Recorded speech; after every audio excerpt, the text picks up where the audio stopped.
क्या आप स्कूल खोलने का सोच रहे हैं और सोच रहे हैं कि आपको अपने स्कूल में कौन सी संस्था में करना चाहिए? What should you choose, trust या society? Then in this video I'll give you the comparison between a trust and a society so that you can decide which is right for your school. My name is Amol Arora. I'm the managing director of Shamrock and Shamford Group of Schools. For the past 30 plus years, we have helped hundreds of entrepreneurs set up successful schools. Today, our schools are present in 29 states, 7 union territories, 3 countries, opening one school every week, and with the Limca Book of Records holder for opening the maximum schools in the shortest possible time. तो चलिए बात करते हैं कि trust या society किस में आपको स्कूल खोलना चाहिए। इनफैक्ट ये बहुत इंपॉर्टेंट स्टेप्स हैं कि आप इनमें से कौन सा लेते हैं, बिकॉज ये बाद में चेंज नहीं हो पाता। इट्स वेरी इंपॉर्टेंट कि आप शुरू में ठीक गाइडेंस से आप चलें। अगर आप देखिए आप फ्रेंचाइज लेते हैं तो आपको पूरा गाइडेंस मिल जाएगी, आपको ट्रस्ट डॉक्यूमेंट्स मिल जाएंगे। बट अगर आप फ्रेंचाइज में इंटरेस्टेड हैं, बिकॉज बाद में गलती करके अपनी गलतियों सीखना बहुत महंगी पड़ सकती हैं। आप सोचो आपने गलत तरीके से ट्रस्ट बना दी और बाद में कुछ प्रॉब्लम्स आए तो उसको चेंज नहीं कर पाएंगे। That's why one of the advantages of taking a franchise is आपको स्टेप बाय स्टेप गाइडेंस मिल जाएगी। सो अगर फ्रेंचाइज में इंटरेस्टेड है तो नीचे दिए गए नंबर पे क्लिक करें या फिर फॉर्म फिलअप करें, नीचे नीचे डिटेल्स में है। एंड उसमें आपको पूरा डिटेल्स मिल जाएगा कि आपको फ्रेंचाइज से आपको क्या कॉस्टिंग आई, कितनी इन्वेस्टमेंट है और आपको क्या बेनिफिट होगा। और आपको लगता है कि मिलके हम लोग मिलके हमारे सिस्टम्स, हमारी मोटिवेशन, हमारी नॉलेज से आपका स्कूल के सक्सेस को चांसेस बढ़ जाएंगे, तो definitely get in touch with our team and definitely we'd love to welcome you to the Shamrock and Shamford family. चलिए बात करते हैं कि ट्रस्ट या सोसाइटी अभी आपके लिए कौन सा। अच्छा, मैं बेसिक चीजें बताऊंगा अभी। नंबर वन इज कि ट्रस्ट में 2 लोग चाहिए होते हैं, सोसाइटी में मिनिमम 7 मेंबर्स चाहिए होते हैं। तो अगर आपका आपका डे वन पे इतने लोग नहीं है तो हो सकता है आपके लिए ट्रस्ट बेटर हो। हर सोसाइटी में हर साल एक मैंडेटरी कंप्लायंसेस देने होते हैं। रजिस्ट्रार ऑफ सोसाइटीज को सारे डॉक्यूमेंट सबमिट होते हैं कि क्या मिनट्स मीटिंग हुई, क्या क्या हुआ। वो सारी सबमिशंस जैसे कंपनी का आरओसी में होता है, रजिस्ट्रार ऑफ सोसाइटीज में जाता है। ट्रस्ट की ऐसी कोई रिक्वायरमेंट नहीं है, किसी गवर्नमेंट एजेंसी को आपको कोई सबमिशन नहीं होता। जो प्रॉपर्टी के लीगल राइट्स हैं ट्रस्ट के केस में वो ट्रस्टीज के पास ही रहते हैं, सोसाइटी केस में वो सोसाइटी के पास चले जाते हैं। ऑल्सो जो प्राइवेसी है वो ट्रस्ट में ज़्यादा है। तो आप देख सकते हैं मैं ट्रस्ट के ज़्यादा फेवर की बातें कर रहा हूँ, बट ट्रस्ट में जो प्राइवेसी है, जो भी चीज़ें हो रही है वो प्राइवेसी है। और उसमें सोसाइटी में सब कुछ गवर्नमेंट का है और बहुत पब्लिक है, आराम से किसी और को भी इन्फॉर्मेशन मिल सकती है कि सोसाइटी में क्या चल रहा है। ट्रस्ट थोड़ा सा आप जो भी इन्फॉर्मेशन है कॉन्फिडेंशियल रहती है। जो वर्किंग है, जो जो बेनिफिट्स हैं वो ज़्यादा फ्लेक्सिबल है। ट्रस्ट में ऐसा 2-3 लोग मिलके आप कुछ भी कर सकते हैं, तो वर्किंग थोड़ी फ्लेक्सिबल है। सोसाइटी में हर चीज़ में वोटिंग चाहिए होती है। जो मेजर डिसीजंस हैं तो आपको हर चीज़ में एक दिखाना पड़ेगा, जनरल बॉडी मीटिंग हुई, ये वोटिंग हुई और मेजोरिटी ने कहा यस हम ये कर रहे हैं तो हम ये कर रहे हैं। थोड़ा सा इसमें जैसे एक बड़े ग्रुप को चला साथ में लेके चलना पड़ता है वैसे होता है। ट्रस्ट में ऐसी कोई इतनी रिक्वायरमेंट नहीं होती है। और जो कल को अगर आपको फ्यूचर में ट्रस्ट को डिसॉल्व करना हो तो थोड़ा मुश्किल प्रोसेस है, ऑलमोस्ट मतलब कोर्ट से ऑर्डर लेके आना पड़ता है। सोसाइटी को डिसॉल्व करना थोड़ा सा ईजियर है। फ्यूचर में कभी आपका स्कूल बंद हो जाए या आप सोचते हैं कि हमें ज़रूरत नहीं है ट्रस्ट या सोसाइटी या काम करने की, तो फिर आप डिसॉल्व वो भी सोच के चलना पड़ता है, शुरू में ईजी हो जाता है। अ, जो फैमिली इन्वॉल्वमेंट की बात होते हैं तो आप ट्रस्टी सारे एक फैमिली के भी हो सकते हैं। ऑब्वियसली जब सीबीएसई भी आप जाएंगे तो कुछ इश्यूज आएंगे। They will ask for non proprietary trust, 2 से ज़्यादा लोग आपस में ब्लड रिलेटेड नहीं होने चाहिए। बट सोसाइटी में ये होता है कि multiple people of one family can not be the governing body. जो गवर्निंग बॉडी जो जो चलाएगी उसमें एक से ज़्यादा लोग नहीं हो सकते एक फैमिली के, बिकॉज वो सोसाइटी बाय नेम मीन्स कि कुछ लोग समाज के लोग मिलकर स्कूल चला रहे हैं या फिर ये सोसाइटी चला रहे हैं। सो वो ऐसा फीलिंग, प्रोप्राइटरी फीलिंग नहीं आनी चाहिए। तो जो सोसाइटी में क्या होता है, बिकॉज इतने सारे लोग इन्वॉल्व हैं तो ट्रांसपेरेंसी थोड़ी ज़्यादा होती है, बिकॉज उसमें ना फिर सब चीज़ें प्रॉपर तरीके से चलते हैं। आपका सीए होते हैं, वो गाइड करते रहते हैं, तो आपके पास मैनिपुलेशन के चांसेस कम रहते हैं।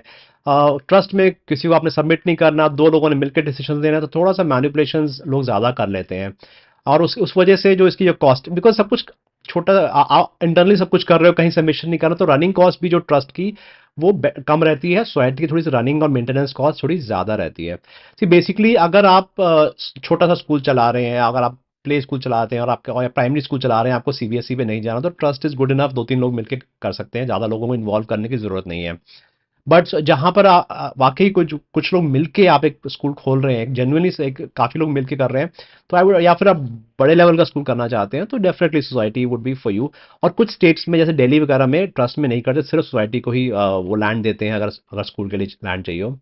इनफैक्ट इसमें ना 2-3 चीज़ें होती हैं कि इसमें चैलेंजेस एक जो मैं बताना चाहूँगा, एक होता है कि अगर आपने बाहर के लोगों को, जब आप सीबीएसई में जाएँगे, गवर्नमेंट कई स्टेट्स में वो कहते हैं नॉन प्रोप्राइटरी ट्रस्ट होना चाहिए, यानी कि बाहर के लोग भी आपको, अगर आपने फैमिली ने इन्वेस्ट किया स्कूल में, आपको बाहर के लोग ट्रस्टी बनाने पड़ेंगे। बट कल को अगर आपने, आप घर के 2-3 लोग थे और आप 3-4 लोग बाहर के डाल दिए, तो टेक्निकली वो हो सकता है वो मेजॉरिटी में आ जाए और वो आपके स्कूल को टेक ओवर भी कर सकते हैं। और बहुत सारे स्कूल्स इस टाइम पे मैंने देखा है जहां पर ट्रस्ट जो है, वो जो जिन्होंने पैसा लगाया है, जिन्होंने अपना खून पसीना लगाया, पैशन से स्कूल को चलाया है, जब तक वो लॉस में था या एट पार था, बाहर वाले कुछ नहीं बोले। जैसे ही उसमें थोड़ा सा फंड्स का स्कूल चल गया, अब उसमें एडमिशन नहीं मिल रही, तो बाहर वाले अचानक जाग जाते हैं। और ये कई बार ना 10-20 साल बाद स्टार्ट होता है। सी लीगली, जिनका स्कूल, जिन्होंने, वो लीगली दे आर राइट। जो फाउंडर्स, अगर वो केस भी करेंगे वो हार जाएंगे।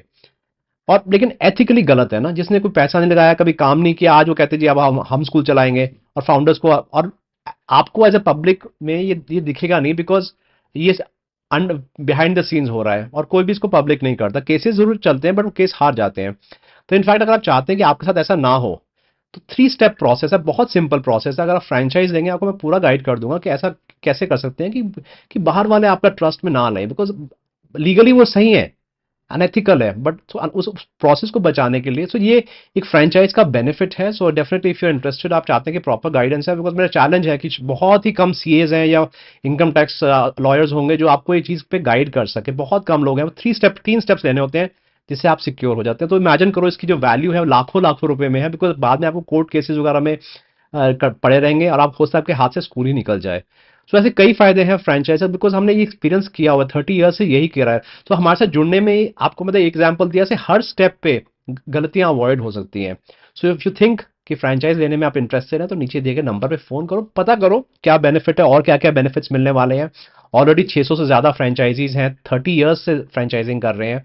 एशिया के फर्स्ट स्कूल फ्रेंचाइज है, 3 कंट्रीज में ऑलरेडी प्रेजेंस है। सो डेफिनेटली डेफिनेटली इतने एग्जांपल्स है, लोग 30 साल से हमारे फ्रेंचाइज में जुड़े हुए हैं, तो डेफिनेटली उनको फायदा हो रहा है आज भी। So if you are interested, नीचे क्लिक करो, फॉर्म पे फिल करो। और अगर वैसे ही सीखना चाहते हैं स्कूल खोलने के लिए क्या क्या स्टेप्स चाहिए, क्या क्या स्कूल कैसे खोलना चाहिए, क्या क्या step wise, if you like to learn that, तो join me in my webinar. एक वेबिनार कर रहा हूँ on how to open a successful school, बिल्कुल फ्री ऑफ कॉस्ट है, 2 घंटे का है। उसके लिए भी नीचे लिंक दिया हुआ है, और रजिस्टर कीजिए अपने आप को and join me in the webinar. उसमें आपको सारे चेकलिस्ट डॉक्यूमेंट्स दे दूंगा, स्कूल खोलने के लिए क्या क्या रिक्वायरमेंट्स है, प्लस सबसे अच्छी बात, जो आपके क्वेश्चंस हैं स्कूल खोलने के बारे में, I will answer them live. Would that be helpful? I am sure help, जो भी डाउट्स हो किसी भी तरह के स्कूल खोलने के बारे में, I will answer them live. If you want me to answer your questions, join me in my webinar, और आपके सारे डाउट्स रिजॉल्व हो जाएंगे। माय प्रॉमिस इज, मैं वेबिनार तब तक खत्म नहीं करूंगा जब तक आपके क्वेश्चंस फिनिश नहीं हो जाएंगे, and you will go from the webinar with complete clarity on how to open a successful school. Wish you all the best. I hope इस वीडियो से कुछ क्लैरिटी मिली होगी कि ट्रस्ट वर्सेस सोसाइटी कौन सा आपके लिए अच्छा है। अगर अच्छा लगे वीडियो, तो एक थम्स अप दे देना, और आपके कोई फ्रेंड्स हैं जो स्कूल खोलने का प्लान कर रहे हो, उनके साथ ये वीडियो शेयर भी कर देना। चैनल को सब्सक्राइब नहीं किया तो सब्सक्राइब करो, और अगर बेल आइकॉन पे भी क्लिक कर देना, ताकि जब भी नया वीडियो बनाऊंगा आपको सबसे पहले इन्फॉर्मेशन मिलेगा। This is Amol Arora signing off, saying the more you will learn, the more your school will earn. Wish you all the best.